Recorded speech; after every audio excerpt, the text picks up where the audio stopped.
Thanks for having me here. This is my third time here. The first two times I was here, I talked about Uganda, where my organization has been working for 5 years promoting humanism.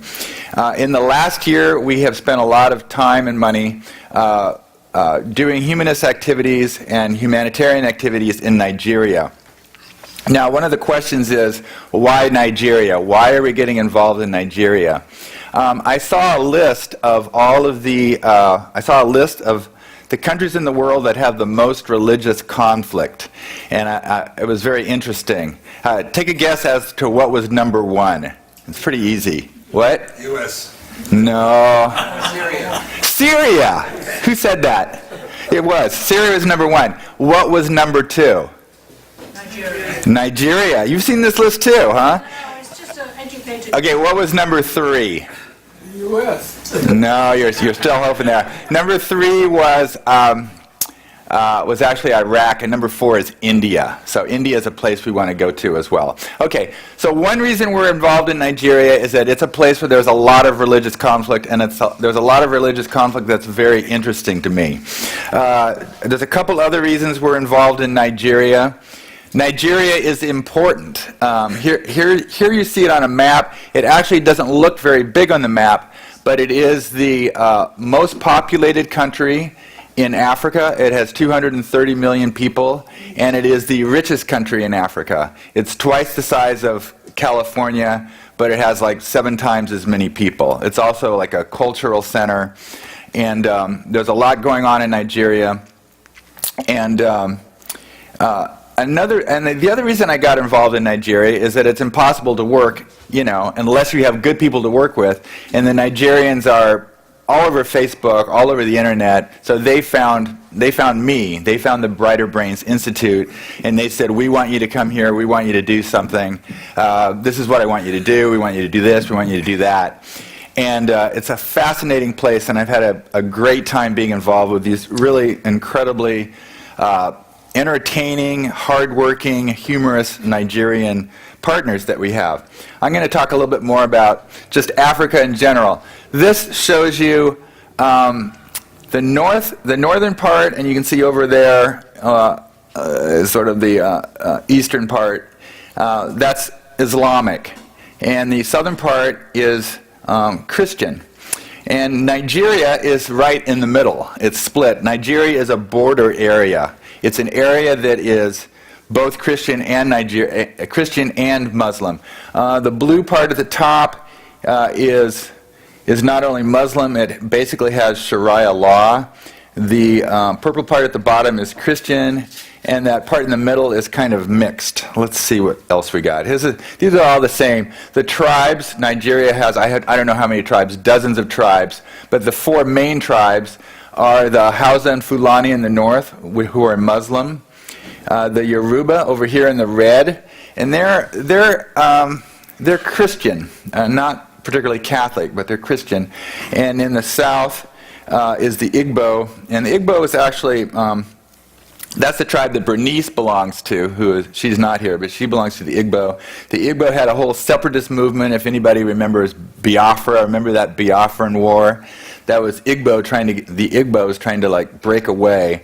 And they're basically Catholic, mostly Catholic. And the way the economy works is the south is the wealthiest part, and that's because of oil.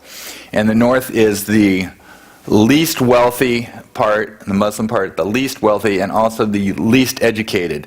Down with the Igbo, you might have 90% literacy, and in the north it might be like 10 or 20%, just much lower literacy. And also there's this stress going on in Nigeria because right now it's about 50% Christian and 50% Muslim. And I don't know if you follow, there's always constant these huge battles break out in cities and hundreds of people are killed. You've been following that sort of thing?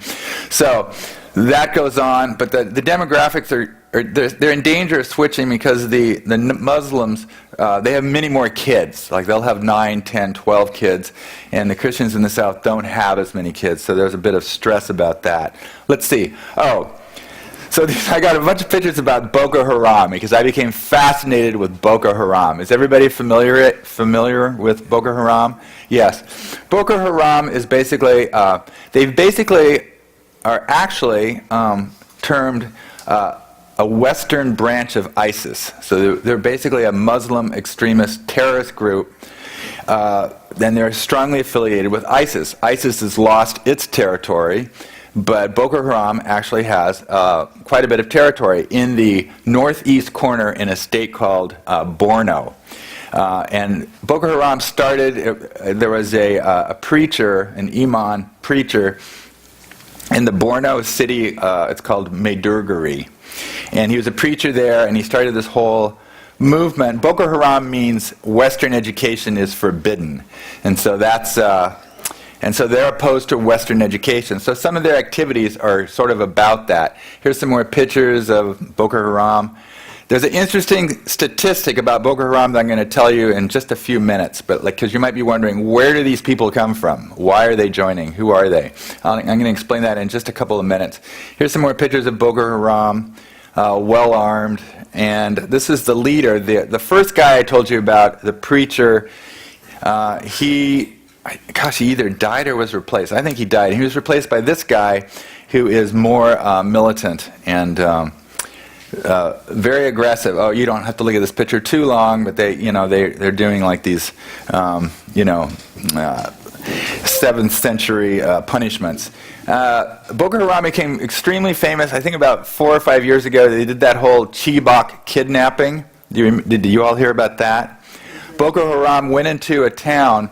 Although Boko Haram operates in northern Nigeria, northeast Nigeria, but there's still Christian communities in the north and Muslim communities in the south. So they went to Chibok, which is actually sort of a Christian town in northern Nigeria, and they went into I think it's a Catholic all-girls high school, and they just kidnapped all the girls. And this was a huge international scandal.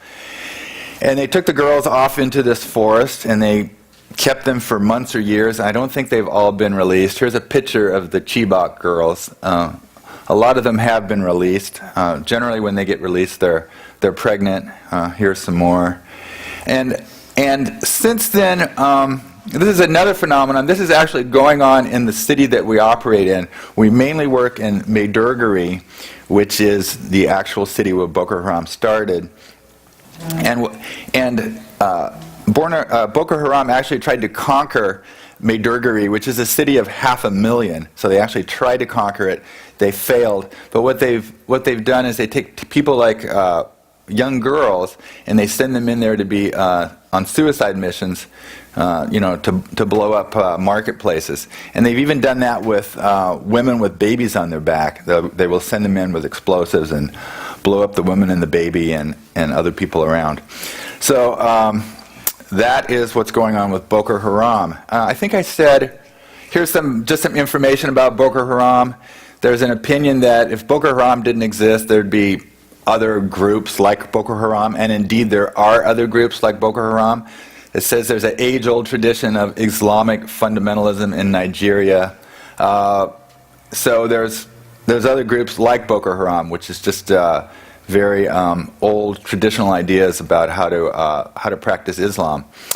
And this surprised me that a lot of these militant groups, they actually come out of the northern Nigeria universities, Muslim Students Society. A lot of these people come out of there. But most of the people that come out, most of the people who join Boko Haram are from this particular group, these poor boys. This is a very sad demographic. There's a Islamic custom, and I don't think it's active all over the world, but it's active in Nigeria. It's called the Almajjiri system. And that's a system where if you want, you can send your kid, usually a boy, but girls can also be sent. If you want your kid to be educated for free, you can send them to a mosque or an Islamic center to be educated.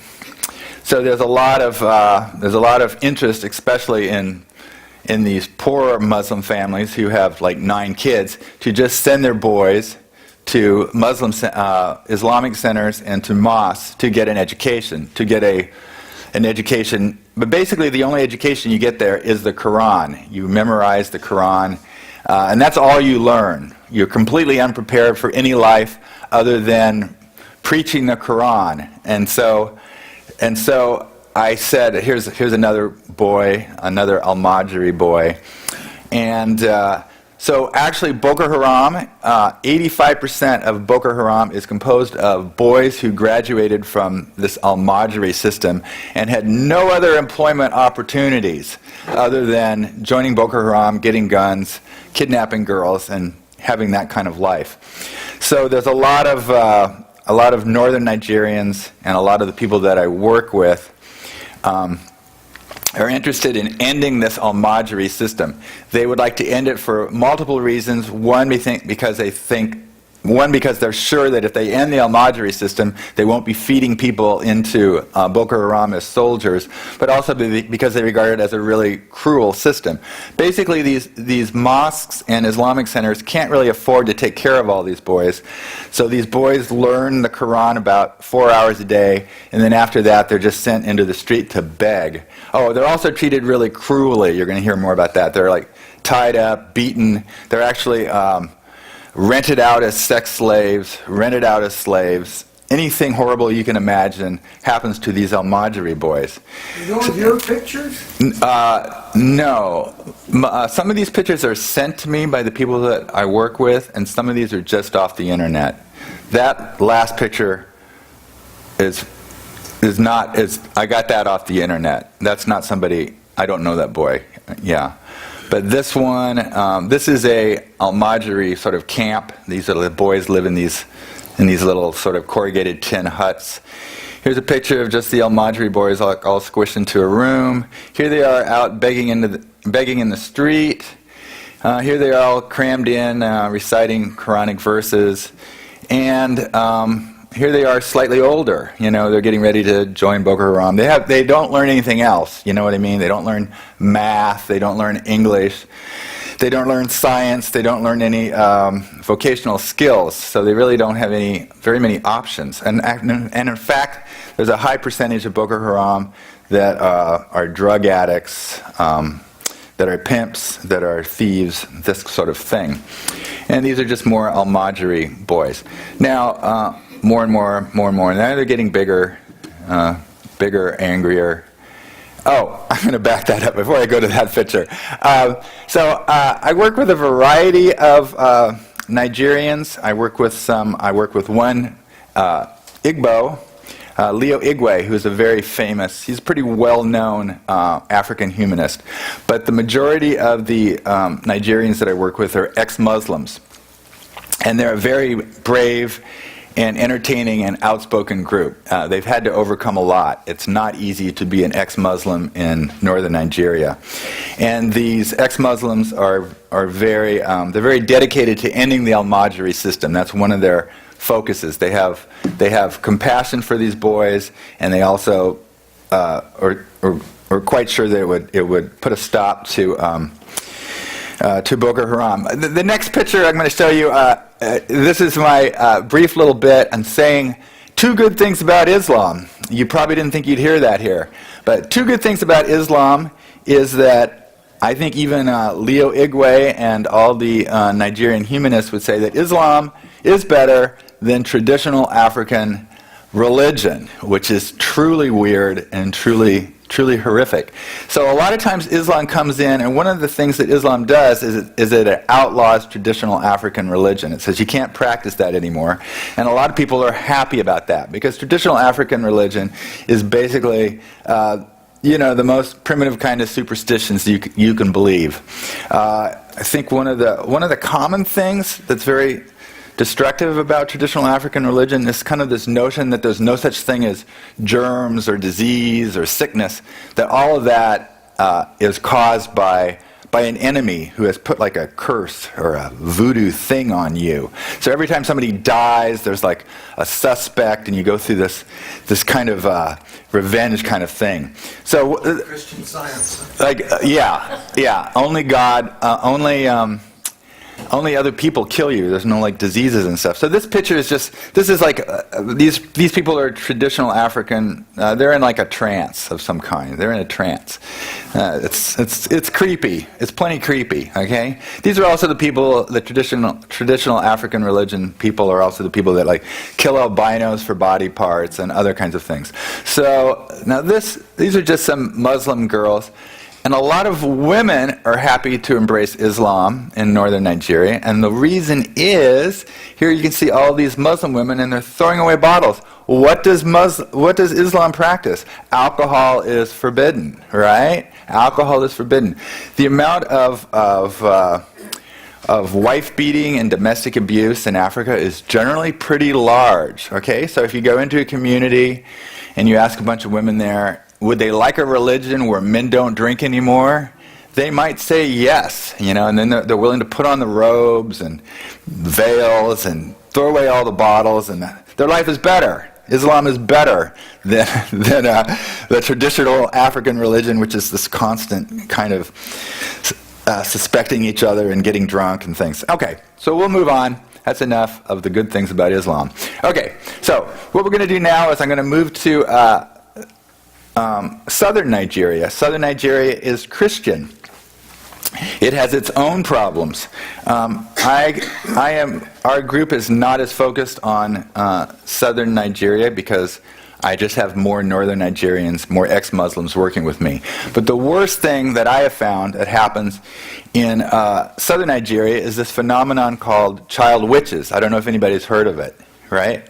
There's a few lines in the Bible that say, cast out the demons, kill the witches wherever you find them, blah, blah, blah. So there's all kinds of basically Pentecostal preachers who've made, thousands of millions of dollars focusing on those two lines, and they give these big speeches talking about how what's wrong with this community is that there are witches in this community, and we have to get rid of the witches. You have a question, go ahead.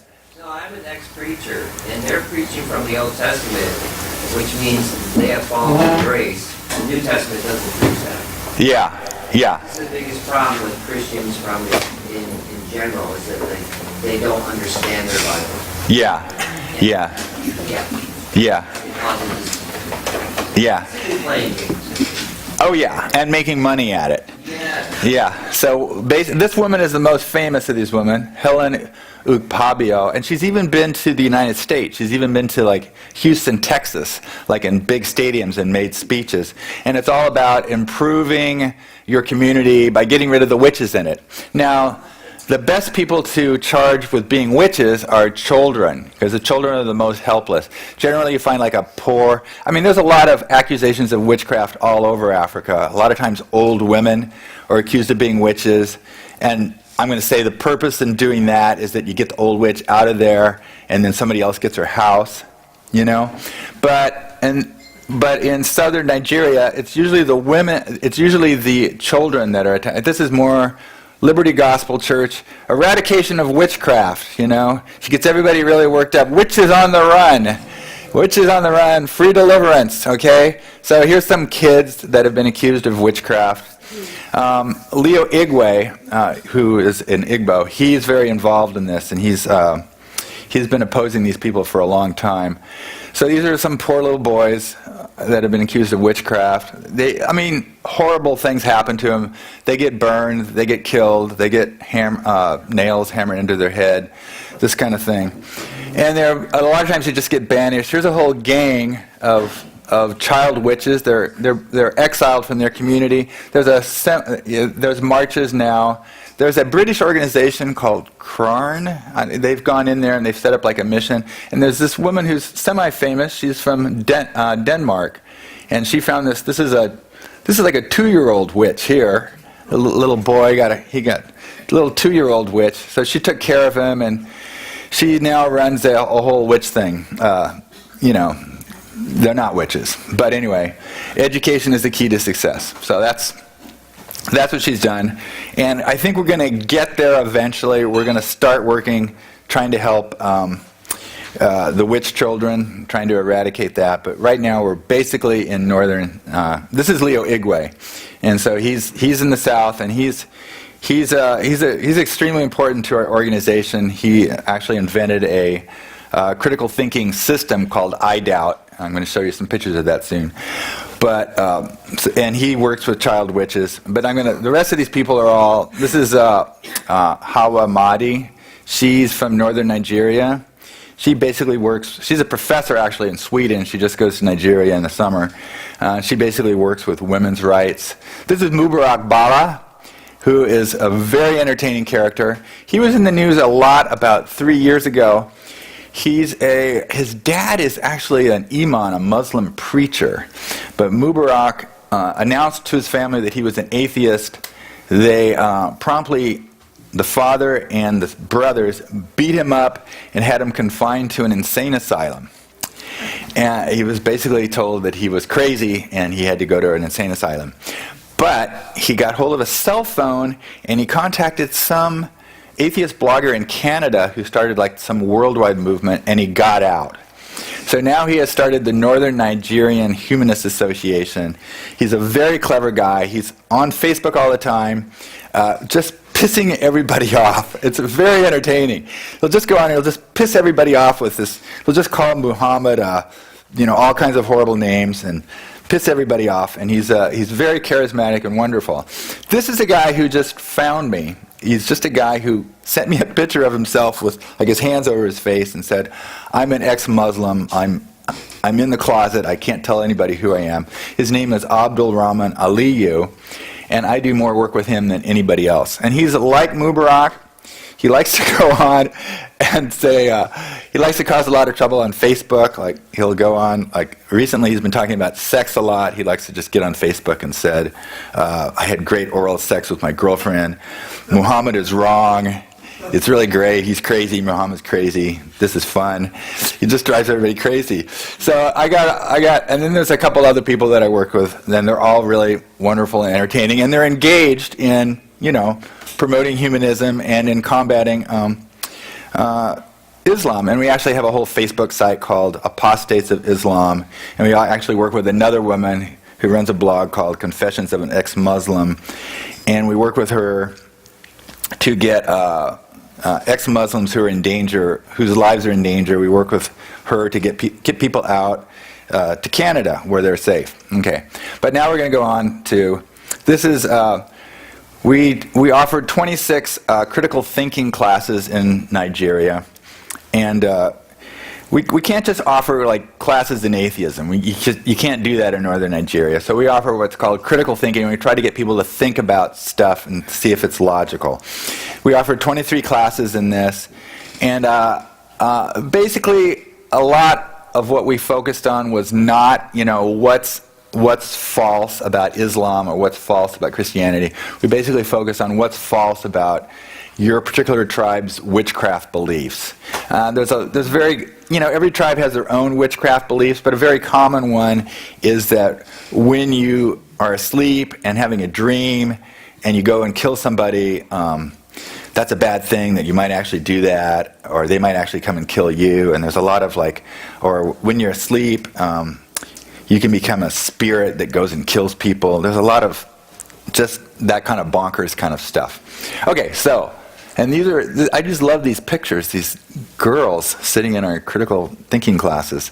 Okay, so, the main thing we've been doing for about 6 weeks now is, Boko Haram has been terrorizing all of northeast Nigeria, and also it's been terrorizing areas in Chad and in Cameroon, and there's 3 million refugees now in this area. And a lot of the refugees are all around Maiduguri, and they've set up refugee camps.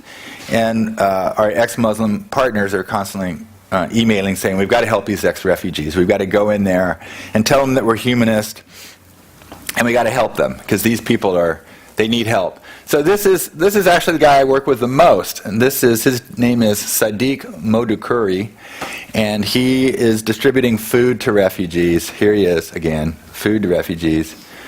Food to refugees. He's a sweet guy, and he's an amazing worker. I can tell him to do something like at 8 o'clock at night, and when I get up the next morning, he's done it. I can send him money.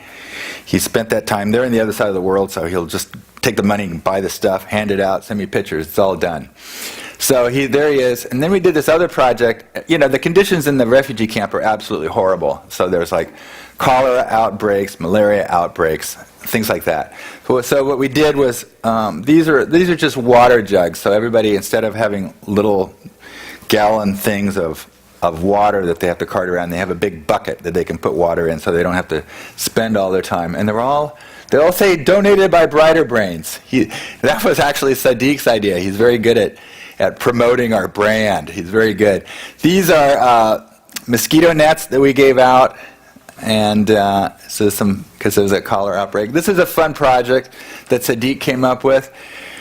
We believe in sustainability, that we get really tired of just handing people money because that'll go on forever. So we're like, no, what we're going to do is we're going to give you some money, and you're going to do this project, and you're going to make your own money, and you're going to keep track of it. So what these women wanted to do, this is a women's collective, and they wanted to start a noodle factory. So we got them everything they needed to start a noodle factory. We gave them enough money to build a noodle factory building. And then here they are making their noodles and selling their noodles.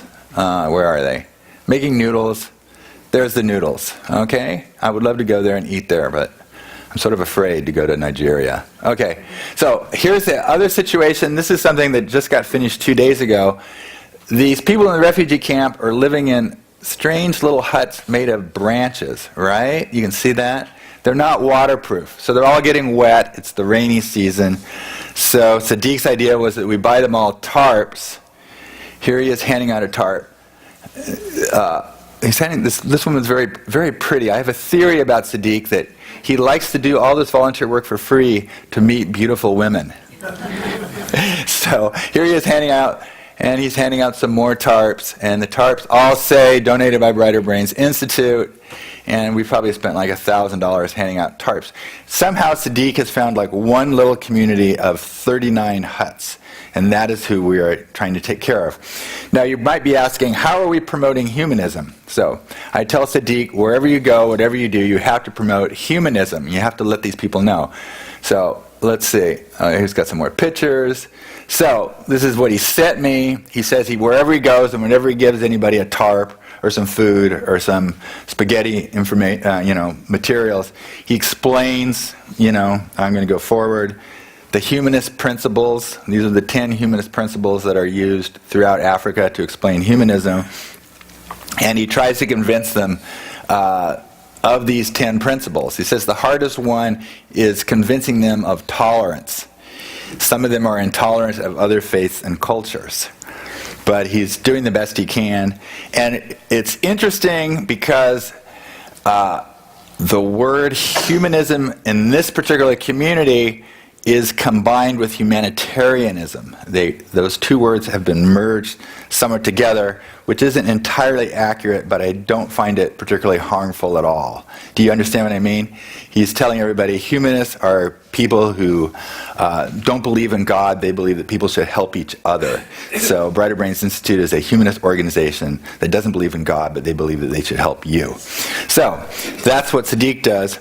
And he's great. And I'm going to go back. This is what we've done for the Almajjiri here I talked about.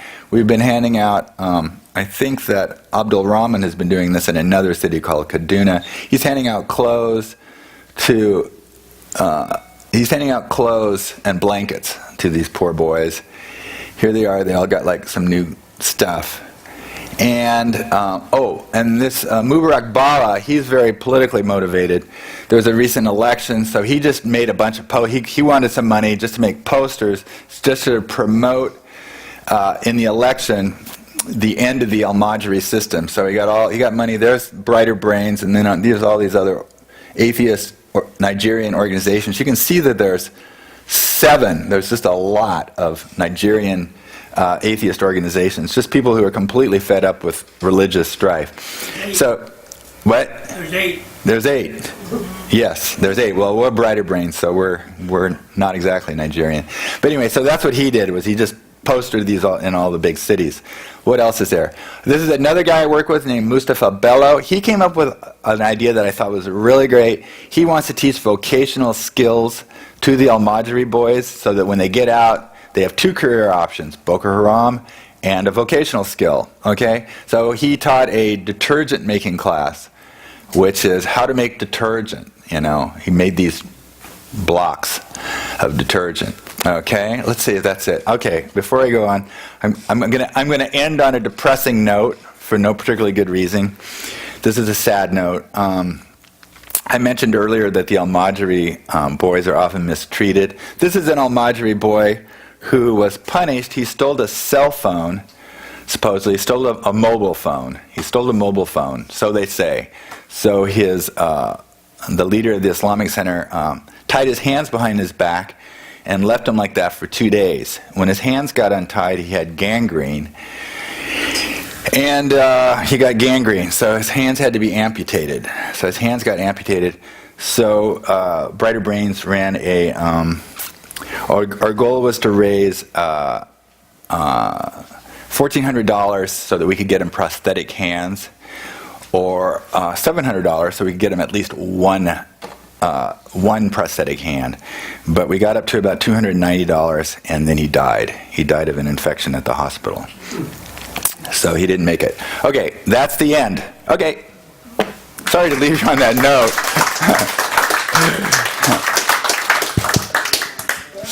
So, we got plenty of time for questions. Yes. Wait for a mic. I got my oh, yes. I have 2 questions. Okay. First, how do your blasphemous ex-Muslims survive in that environment? And second, who funds Boko Haram? Not Let's see. How do they survive? I'm not going to be that good on either of those questions. I know that, Mubarak Bala, he got thrown in the hospital. I mean, he got thrown in the asylum by his parents and stuff like that. But I also know that there's, 7 Nigerian atheist organizations, and they're not living entirely, under the radar. They are operating. So I think it's dangerous to be a Muslim there. But it's not completely illegal, and it's not an absolute death sentence. I know that Abdul Rahman, who first sent me a picture of himself with his face hidden, has gotten over that. Now I have pictures of his face. He does say that when I put stuff on Facebook, he doesn't want me to describe him as an ex-Muslim. He goes, "Don't do that," because the sentence for apostasy in Islam is death. Right, so he wants to be described as a humanist. So in terms of who funds Boko Haram, I don't have that answer. I can only guess. I'm sure they have a lot of money just because they're constantly taking over farms and cities and things like that. But I also am sure they're getting funded by radical Islamic groups elsewhere. That's the best I can do with that. Okay, whoever's got the mic, I will handle that question. Okay. I understand you're wanting to combat the fundamentalist Islam in northern Nigeria. Mm-hmm. And, Sharia law and all of that. But now, are you also sponsoring any kind of critical thinking classes in the southern Christian and Catholic regions? Oh, sure. What actually happened, Leo Igwe invented the critical thinking method that we use. It's called the I doubt system. It goes, he teaches people to be skeptical. He invented it, but he didn't actually practice it. So we took it over and we taught it mostly in northern Nigeria. And then he actually, I think he was living somewhere else, like Germany. He was happy that it was being offered and it was successful. So he went back to Nigeria and said, I kind of want control of this I doubt critical thinking system. So we gave it to him, and we gave him $1,000, and he is now operating the critical thinking thing, himself. And I think rather unfortunately, he's focusing entirely on the South because that's his region. So critical thinking is now being taught mostly in the South, but we're not doing it. Leo's doing it. I think that's equally important. Yeah. I mean, the guys in northern Nigeria are upset. They're like, oh, come on, keep sending us the money. We want to keep teaching this, but we're giving it to Leo. I'm curious about your structure for Brighter Brains. It sounds like it's mainly you. And how do you get the money? And since I don't think you go to Nigeria, how do you work all that? Yeah, that's a really good question. I am the founder and the program director, but no organization can exist without money. And this is not my money. I do not have any money. The money comes from a variety of sources. Our budget is usually between 70 and 120,000 a year. We have some big funders. I have a guy who lives in San Jose. I should have invited him here today. He gives us 20,000 a year, and then there's a woman in Massachusetts who gives us 7,000 a year, and then I have a brother who also lives nearby, and he gives 7,000 a year. And the rest of the money comes from my email list. Yeah. Could you explain that? Because that's very important. The email list. Yeah. The email list is, I think it's been 5 years. 5 years ago, we decided, 5 years ago I had a friend who was a journalist for a magazine, an online magazine called Motherboard Vice. And he's kind of a character. His name is Zoltan Istvan, and he actually ran for president of the United States on the Transhumanist Party ticket, So he's kind of a character, and he's very good at self-promotion. So he goes, Hank, I want you to start the world's first atheist orphanage in Uganda, and I'm going to help you promote it because I'm a journalist. And he goes, and it'll make me look good because I'm running for president, and I need to do something nice, right? And so we did that, and he promoted it really well, and we made like $6,000 in like one day, and we compiled a massive email list off of this one article he wrote called, California Nonprofit Starts World's First Atheist Orphanage. So I think I've been writing on that email list for years, and I'd love to get another one because people are a little bit tired of that. Go ahead. Okay, next question. I have a couple of questions.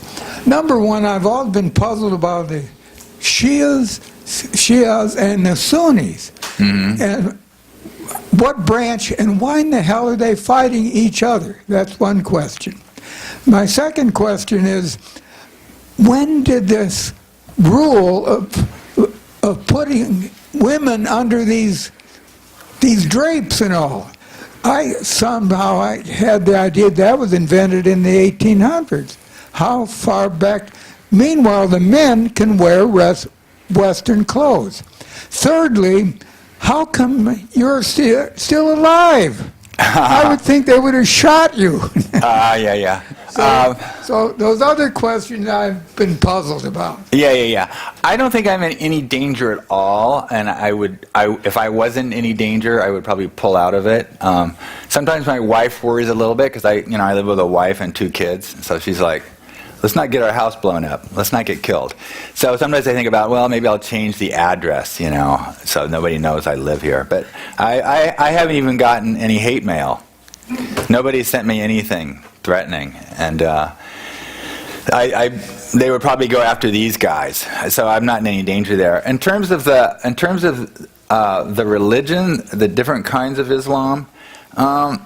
I don't know if you've been following ISIS a lot, but like ISIS is like fundamentalist. So let's just say ISIS and Boko Haram, they're like fundamentalists, and they'll just say, this is the law, this is what Muhammad said. So if you don't do this, you're not really a Muslim.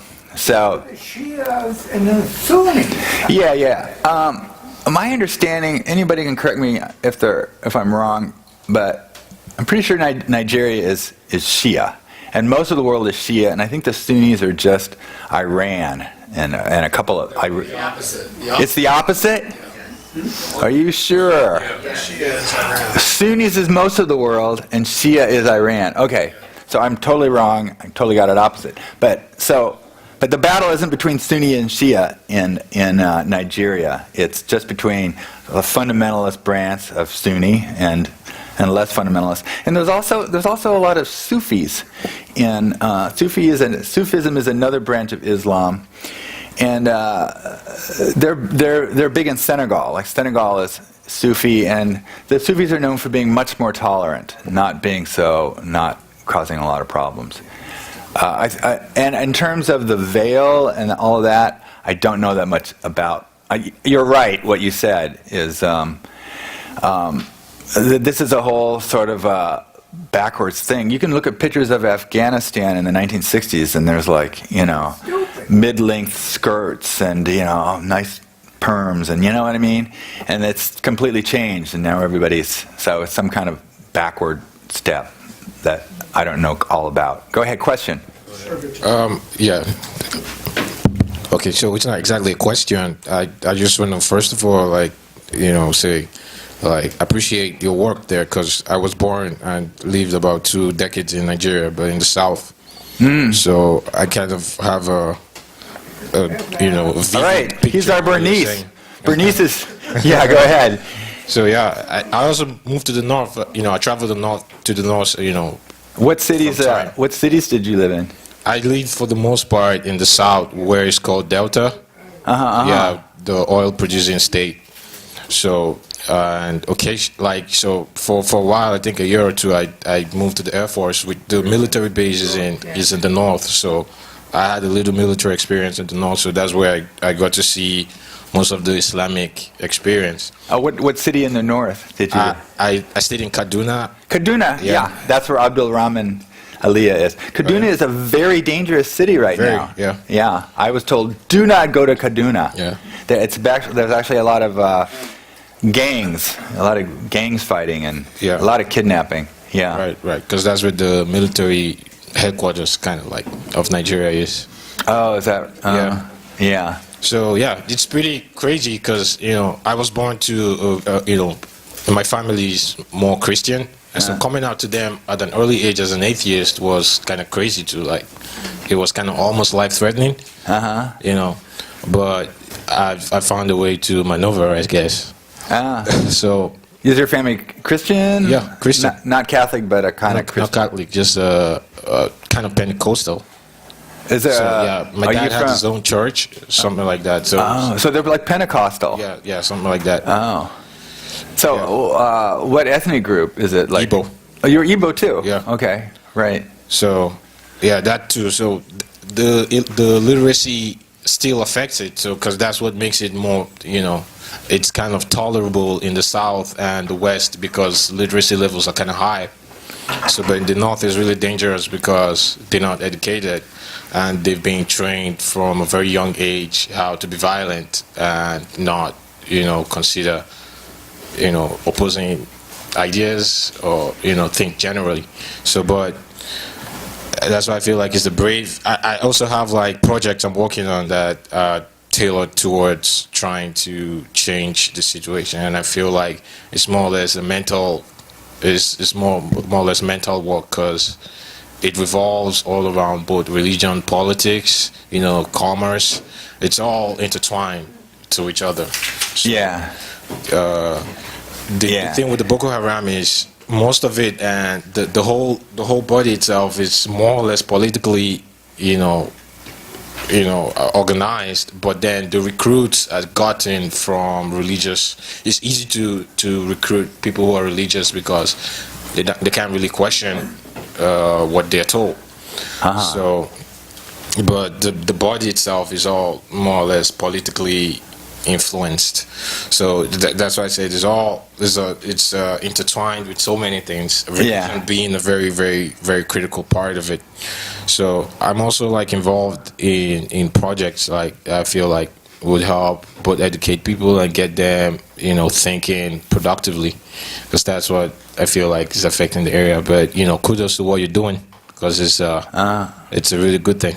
So you're from the Delta, like Calabar, or? No, I'm from Abia, but I lived my whole life in the South. Yeah, I didn't live where I came from. So yeah, and I didn't live in most of the. I didn't live in the rural area. Like I lived in a quite upscale neighborhood. So I wasn't more or less exposed to some of the, the things I see on media. Like it's because in the normal areas, like suburb areas, like religion is not much of a conversation. People talk more or less sports, business, and all of that. So you hardly get into such conversations. So it's kind of like more stable. But when you go into remote areas, that's where you want to be very careful about your conversation. And I heard what you're talking about. I heard that it isn't just religion that people fight about. It's because they fight about politics in a way, because the government gives money to this group and that group, and so the Muslims think the Christians get more money from the government, and the Christians think the Muslims get more money from the government, and so everybody is sort of hates each other because of Nigeria has a big a lot of income inequity. Like there's really rich people and a lot of really poor people, and so they don't sort of trust each other. They don't think the government's being fair and how the money's being dispersed. Yeah. So, but thanks for your comments. We'll talk more. Yeah. Definitely.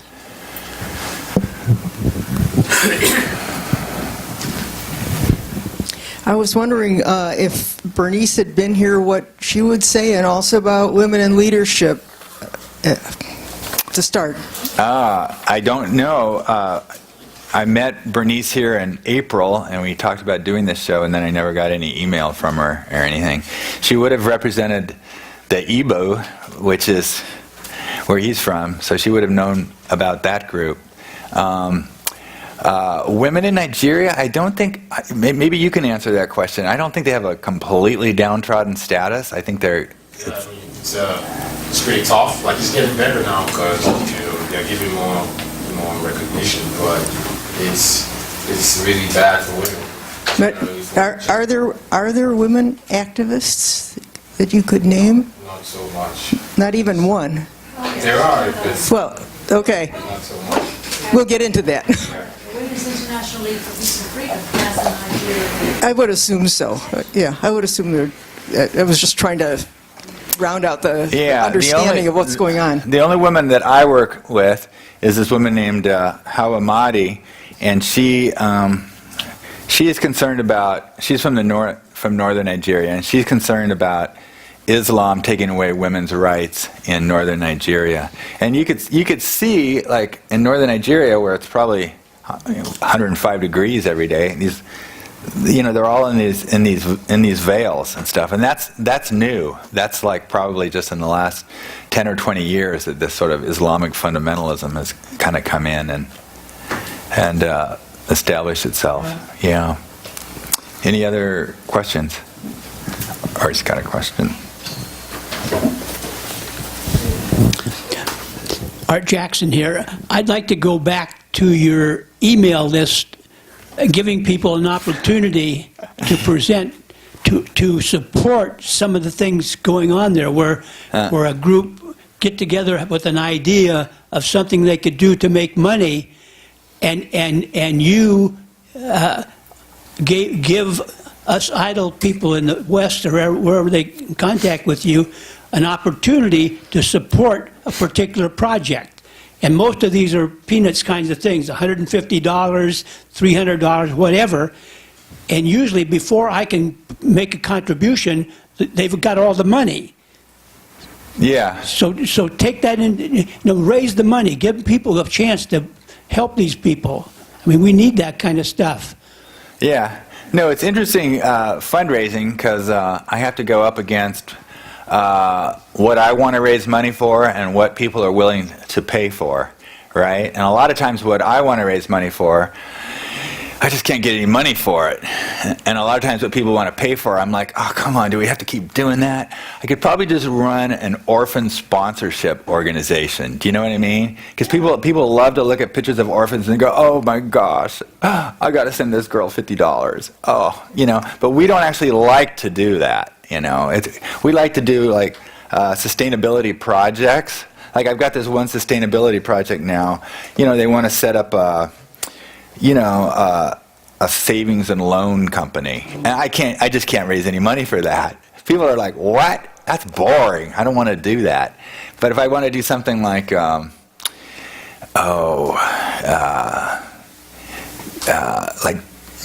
a women's collective wants chickens or something, I can get hundreds of chickens paid for. Have you tried the savings and loan thing? I haven't tried it yet. I think that's a fantastic I might try it. And people are sick of buying pigs. We did pigs for a long time. Nobody wants to buy any more pigs. Nobody wants to buy any more goats. So we're constantly coming up with new stuff. Yeah. Any other questions? Yes. Where does the guns and ammunition come from? I don't know. United States. Yeah. I know that in the Why opposition... don't you get in the business? You could make money on the side. Yeah. I know that in the opposition, the people that are resisting Boko Haram, I know that they've made their own guns. They've created their own guns. Your automatic stuff. Yeah. So. Yeah, and there's just a lot of weapons around. He's got a question. Go ahead. Yeah, it sounds like some of the donors don't have enough critical thinking skills. You may have to use your critical thinking skill training for them, because being self-sustainable is way better than just having a bunch of unsustainable places that is it, the orphans and stuff. That's not sustainable. It's okay. It's actually okay. Yeah, because the big donors understand the sustainability, so I can get the big donors to pay for the sustainability thing. But the average donor just wants to help an orphan. But we actually, just today, I got in the parking lot and I got this message, and we all agreed that we're ending orphan sponsorship. But it's sort of sad because so many people want to do that. Go ahead. Yeah, I'd like to know what kind of programs you run in the States, United States. Uh-huh. Because it's important to take care of home first before going out. Mm-hmm. And looking at today's environment, I'd like to know what kind of programs you run in the States. I can tell you, it's kind of interesting. Last year, we tried to start a program in Appalachia, which is incredibly Christian. So and I connected to like a student secular group in Kentucky, and we were trying to we gave some like science books to a library in Boonesville, Kentucky, and we were trying to work in eastern Kentucky and to help these people. And the communication was just really bad.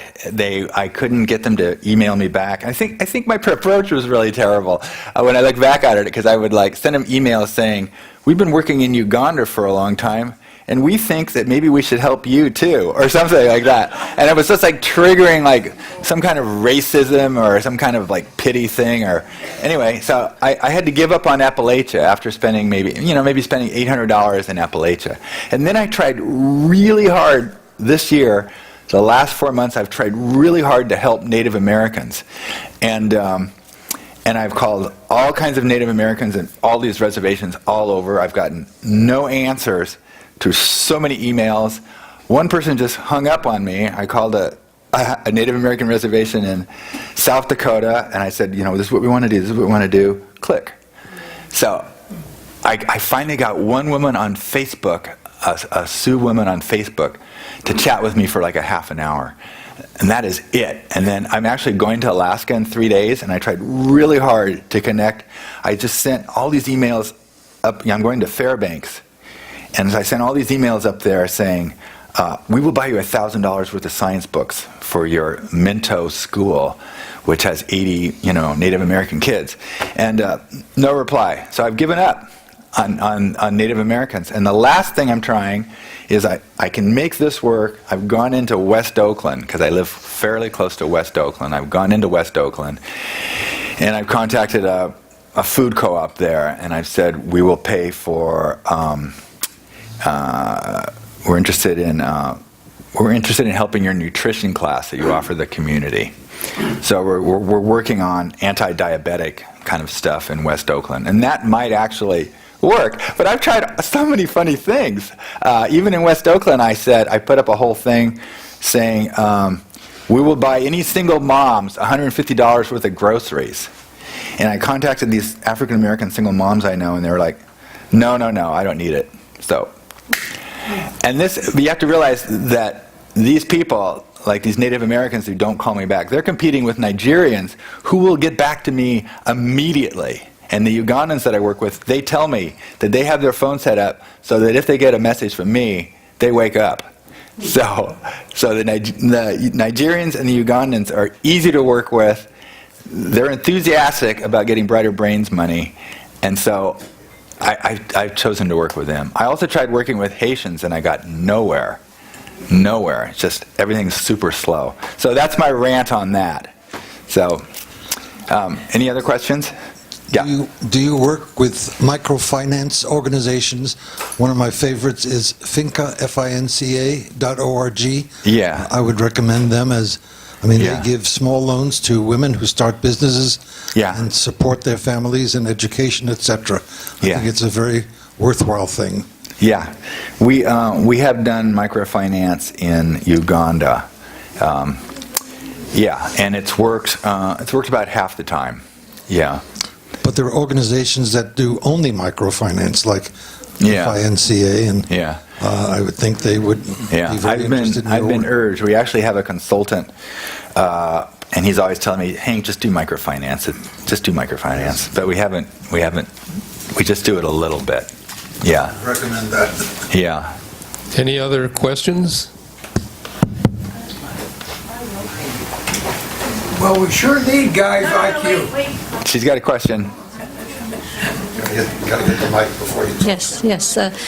Thank you very much. This has been very interesting. I lived in Nigeria from the age of 2 to the age of 14, and that was 55, 60 years ago. Okay. And when it was a colony, part of the British Empire. So I've always followed what's going on in Nigeria in the news, and this Boko Haram business is amongst the most distressing of very distressing news to me. And so I appreciate what you're trying to do. So you haven't been working in Nigeria very long, but you have been in Uganda. So can you see the difference? Is what you're doing in Uganda more successful now? And so do you then think that eventually you'll have more success in Nigeria based on your Ugandan experience? Gosh, it's hard to really talk about that without like totally stereotyping two entire countries. A fun thing about working in Nigeria is I think Nigerians have the sense that they live in a really important country. Do you know what I mean? Like they have a certain, I think of them as sort of, maybe they're like the Texans of the United States or something. They seem to have, and even though you would think that they would just like hate Nigeria or only like their province, but they seem to think of themselves as as Nigeria. Like we are Nigeria, we are a great country. And that's kind of fun. And the people that I work with they're not dedicated to like overthrowing Islam. You know, that's not that. Their primary concern is that they want Nigeria to be a great country that lives up to its potential. That's the feeling that I get when I work with Nigerians. And that's kind of fun. And that's really enjoyable. Uganda has political trouble because they're under Museveni, who's been the dictator since like the 60s. So Uganda is, it doesn't have, and it's a smaller country, and it doesn't have that same sense of pride and all of that. And the tribal animosity in Uganda is actually really, really horrible too. So in some ways, right now, I prefer working in Nigeria. It's kind of funny that we're talking about this whole topic because I have looked at lists that talk about the most corrupt countries in the world, and it'll say Nigeria number 1, Uganda number 2 or 3. You know what I mean? Like these are the countries you're most likely to get ripped off out of. In my experience, I have not been ripped off in Nigeria. You know, that's pretty good. And my experience in Uganda is I have been ripped off so many times, a lot. And I think some of that has to do, I'm just guessing, some of that has to do with the fact that I think the Nigerians are kind of committed to creating a wonderful Nigeria, and the Ugandans don't really have that. They might be a little more committed to just getting personally rich or something and ripping me off. So, but I think that little extra thing about, I want a great Nigeria is actually helping the Nigerians that I work with stay honest, and that's a great fun thing. So, yeah. Any other questions? Well, we get appeals all the time from Native American things to help them with sending people to school and things like that. Yeah. That's not something that you can help them with? I can look into it. It gets complicated also because it's very complicated. Like, we were also interested in working in Haiti. Haiti, there are hardly any atheists in Haiti, although there is this whole religion called voodoo. But voodoo is very tied into the culture. You know what I mean? Like, voodoo is Haitian in a way.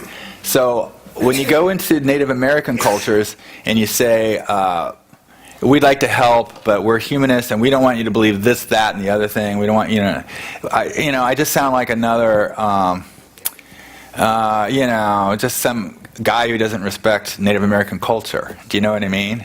So that becomes kind of problematic. So even if I had gotten a connection with a Native American, I think it would be hard to work in Native American communities without, in some way, them feel like I was disrespecting their culture. Does that make any sense? Well, do they really have that much traditional culture? I think they do. Yeah, I think they do. I think they hang on. I used to be. I remember I was at a poetry thing, and and there was a Native American guy there, and he was like the featured poet. He was like a poet we all liked, but he was Native American, and he got drunk one night and he just started talking about how he didn't believe that Native Americans came across the Bering Strait, that they were from the earth. So nobody wanted to argue with him, but it was difficult. Do you know what I mean? It was difficult. So, and there's a lot of places in the world to work too. So Well, I saw when I was in the Southwest was that they'd have these, they'd sit around in the teepee and stuff. Yeah. And of course we were just observing. And the young men really went into this culture of dressing and letting their hair grow and things. And the older men were very straight looking and they thought these kids were weird.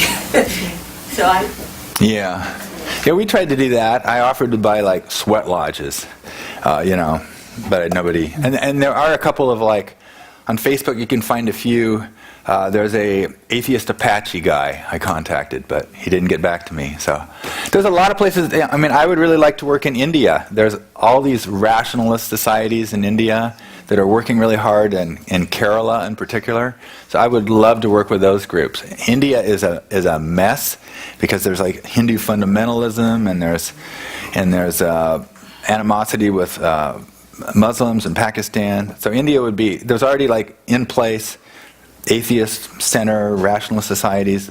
That would be where I would go next. Go ahead. Yeah, Hank, you mentioned earlier that some bloggers in Nigeria that you thought were very good. I was wondering if you'd give me Mubarak Bala, M-U-B-A-R-A-K, Mubarak Bala. He's always pissing everybody off. And it's funny because he's got a huge amount of followers that are just they're Muslims, and they're going on all the time telling him he's going to hell and all this kind of stuff. And he's just so witty. So Mubarak Bala, and the other guy I work with is Abdul Rahman, A-B-D-U-L-M-A-N, R-A-H-M-A-N, Abdul Rahman, Aliyu, A-L-I-Y-U, and he's also pretty fun. Spelling again. Abdul Rahman, A-B-D-U-L-R-A-H-M-A-N. Aliyu, A-L-I-Y-U. Are you on Facebook? Sure. Oh, yeah. You got to be on, yeah. These I guys look are... I look at it once a Facebook, month. sometimes people don't like Facebook. I'm like, this is where so much is happening. Yeah. The Africans are really... You know, it's easier to send money to Africa than it is to send to Haiti or something, because they got this. I send money like on World Remit or Use Remit. They got those. You know, they have these.